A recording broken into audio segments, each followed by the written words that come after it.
Hi buddies, నేను మీ south Indian అమ్మాయి. ఇవి చూడగానే ఈ అమ్మాయికి ఎంత హెల్త్ కాన్షియస్ అనుకోకండి.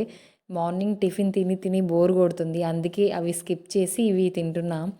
బట్ ఇవి తిన్న తర్వాత నాకు కొంచెం ఎలా అనిపించింది అంటే, మార్నింగ్ టిఫిన్ తింటే ఏదో బాడీ వెయిట్ హెవీగా అనిపించినట్టు అనిపిస్తుంది.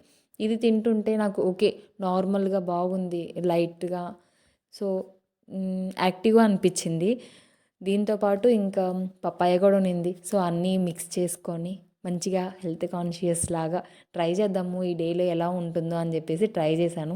బట్ చాలా లైట్ వెయిట్ అనిపించింది, చాలా యాక్టివ్గా ఉన్నాను నేనైతే. రోజు దోశ బోండా ఇవి తిని బోర్ కొట్టేస్తుంది. అందుకే కొంచెం డిఫరెంట్గా దీంతో పాటు రాగి జావ చేసుకున్నా. యాక్చువల్గా రాగి జావని టూ వేస్లో చేసుకుంటారు.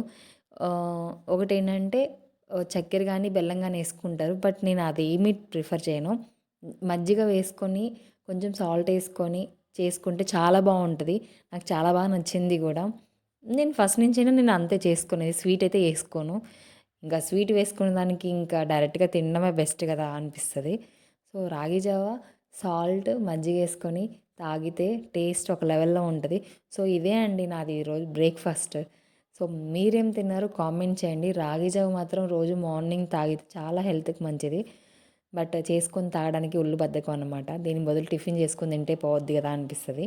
సో అలా నాకైతే ఈరోజు ఈ టిఫిన్ ఇదే అనమాట. దోశ బోండా అనిపించలా, బోర్ కొట్టేసింది నాకు డైలీ దోశ బోండా ఇడ్లీ ఇవన్నీ తినేసరికి. సో మీరేం తిన్నారో కామెంట్ చేయండి. మీరు బీట్రూట్ పచ్చిగానే తింటారా? తినే వాళ్ళైతే కామెంట్ చేయండి, నేను తింటాను, నాకు అలవాటు ఉంది. Okay, take care, bye.